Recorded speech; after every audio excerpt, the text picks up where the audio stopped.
beautiful. My name is MD. I don't know if anybody cares. I don't know if anybody remembers, but I used to make videos on YouTube not so long ago, and it has been a really long time since I've had the energy or desire or honestly the space to make a video. It doesn't really matter why I haven't made a video in a while, but I decided I've been wanting to do this. I've been wanting to get back in. I know I still have some friends out there in Shane and Brent. Hopefully there's a few others, a few other people who care. If not, then I'll just hang with the boys and we'll have a good time. If you don't know anything about me, you should see I am an Angels fan. And yes, I'm also a movie fan. And you can also probably tell I grew up in the 80s and 90s. So we've got The Rocketeer and Dick Tracy, two movies that I loved when I was a kid. Got packs of cards back there. I don't know if I'll open them or just keep the packs because the packs look really cool. But I know it's been a while since I've made a video, and I've just been wanting, I kind of took a step back from the hobby for a while. I feel like that happens. I didn't have a whole lot of money to put into cards. I didn't have a whole lot of things I was really interested in seeking out and buying. So it took a little while to get back in and feel like I finally found some joy and energy in the hobby again. But I'm back. Baseball's back. Sadly, we recently experienced the passing of Angels great Garret Anderson. So I have this awesome autograph card that I had picked up a couple years ago of him. Beautiful on-card autograph of the great GA. Angels legend. He was part of that 2002 Angels World Series team. And so I want to get more Garret Anderson cards. That's really the only one that I have actually in my whole collection. But I sought that out at a certain time, and I'm really glad that I did because I've just had it sitting here and on my what is this called? A dresser? Okay. Yeah, I've been out of the habit for a little while of even talking to a camera. So this hopefully this isn't too rambly. But I don't know, I've been bouncing around a little bit here and there. Picked up a few, so I went to the Tupelo card show here in my town of Tupelo, Mississippi, Magnolia Sports Cards show, and I found a guy who had these old early 2000 relic cards, which are awesome. If you know me, you know I'm a Rod Carew collector. And that is a piece of Rod Carew's bat. And because it's early 2000s, an authentic game-used bat of Rod Carew from 2003. I mean, that's he was already done playing by 2003, so it obviously is not from the 2003 season. That would be ridiculous. But that's a really cool card. I like the shiny on it. And then the same seller also had Frank Robinson. And this is a authentic stadium seat. So this is a piece of Memorial Stadium, which is the stadium in Baltimore before they made the park at Camden Yards. So that is a piece. I guess that's what the seat looked like before it became little pieces of wood that got embedded into cards with awesome Hall of Famers like Frank Robinson on it. Of course, I have Frank Robinson's rookie card, which is super cool because that's part of a fun 1957 collection that I'm doing. All right, what else? It's cards, so it's always show and tell. And, I was telling my wife, the fun thing about card collecting is it was basically just show and tell for grown-ups. So how about, speaking of the Orioles, how about a 1981 Eddie Murray card? Now, Eddie Murray is a player that I really like. I want to collect a lot of his cards. He was one of those guys, I mean, who was around in the 90s, but I never really encountered him. He was just on teams. He was with the Dodgers by that point. But I don't ever remember seeing him play. I don't remember learning a whole lot about him. But to just see the longevity of his career from the late 70s into the late 90s, I think 97. No, 97. I'm trying to remember when his last season was. I feel like it was late 90s. Maybe 97 was the year he came to the Angels. So I try to collect all of the players, especially Hall of Fame players, who touched some time period of playing with the Angels, whether or not they were really as substantial as like Rod Carew, who's actually in the Hall of Fame as an Angel. Of course, Rod only played for 2 teams, so that makes sense.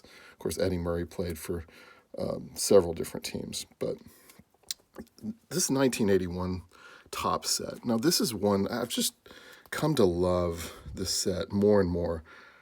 Guys, I just love this photography.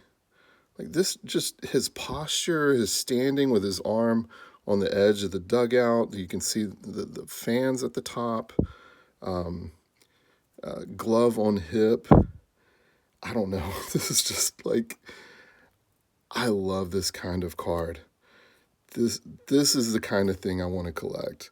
So that just gets me super excited when I see just cool photography that kind of sets the time period. Look at that in the background here. We've got a water bottle, and that looks like it's actual glass. Maybe it's not, but that's what it looks like to me. That 81 top set, there's some really cool photos on those cards.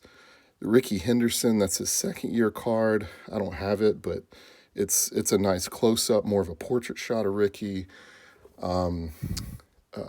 Ozzie Smith has a great card in that set. There's some really cool cards. Of course, Harold Baines rookie is in the 81 set. I don't know if I'm going to do an 81 run or anything, but I like Eddie Murray. I've got a few Eddie Murray cards in my collection. Whoa, I just saw this out of the corner of my eye.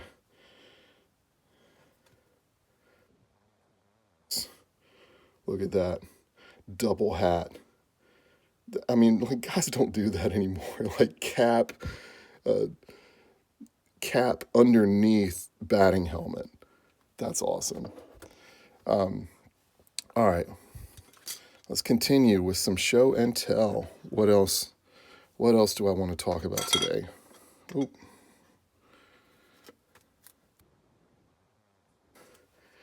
This.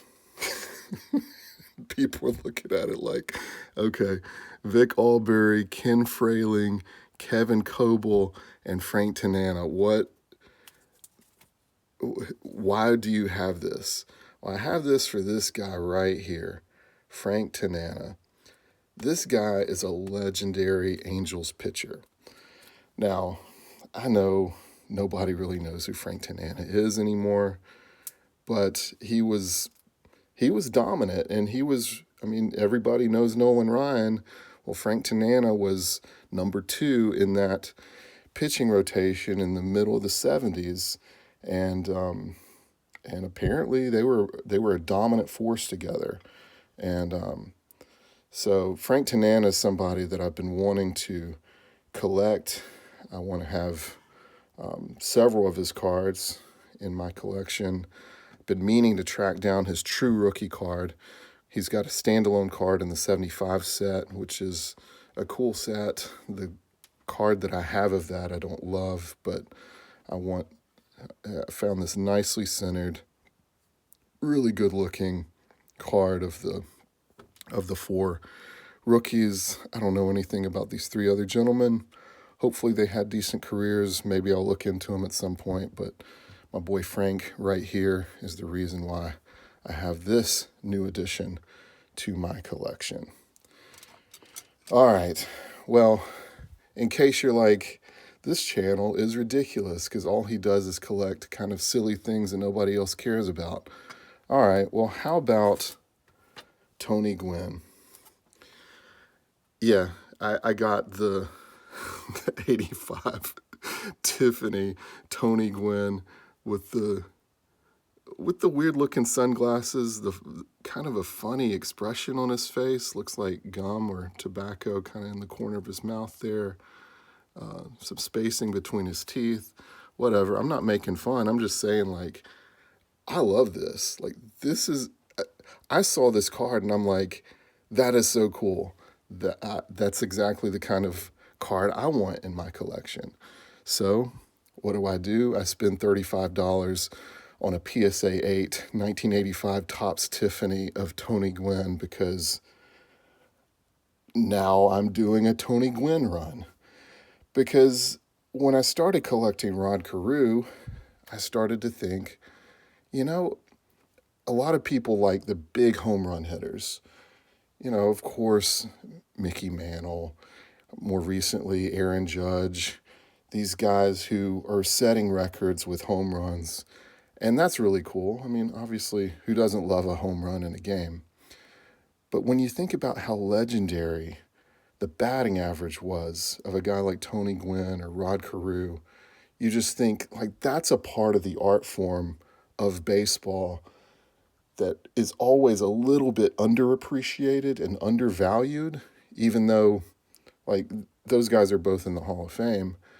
But it's just not part of the, I feel like the way that fans want the big heroic actions instead of the little pieces that contribute to the success of the team. And that's what I love about a guy like Tony Gwynn or Rod Carew. And so it made me think, like, who are the great hitters of all time, or specifically the greatest hitters of all time who fall within this time period in which I like collecting and in which is far more affordable, frankly, to collect. And Tony Gwynn is definitely on that list. I go back and forth whether I really want to do Tiffany's or the standard, but I do like, the Tiffany's have more of a gloss on it. You can't really see it on the camera here. And because of that gloss, I feel like they have a slight yellowish tint to them. The older Tiffany's seem to.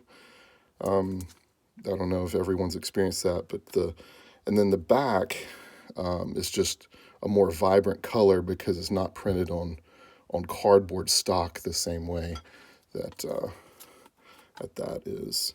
So you can kind of see that difference there. So anyway, I mean, Tiffany's obviously, I mean, if you know anything about cards, Tiffany's are more rare because they were exclusive to dealers of cards and weren't available in the general market. And so those are from sets that have been broken out and distributed.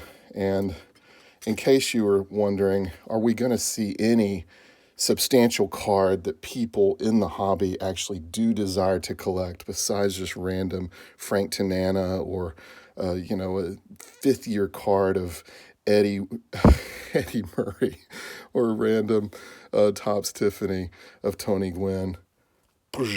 How about that? Tony Gwynn rookie card, 1983, PSA 7. I don't care about the grade. I did care that it was not only well-centered. I mean, a lot of people have made a big case for well-centering.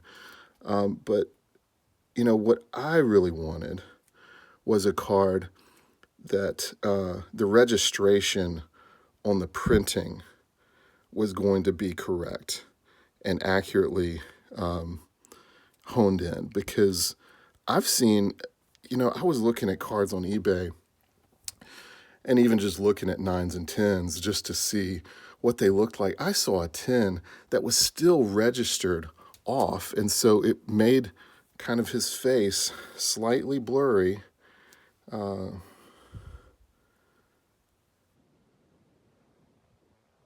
This one is a really good, the registration's good on it. It's kind of a funny shot because he's mooning us. What on earth? Why? I mean, I get it. Like, this is what it looked like if you were in the opposing dugout. He's probably always running to first base because he was always getting a base hit.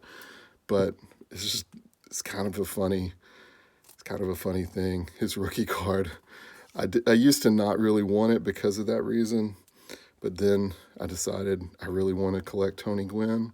So here I am. I'm collecting Tony Gwynn, 1983 Topps, the year I was born.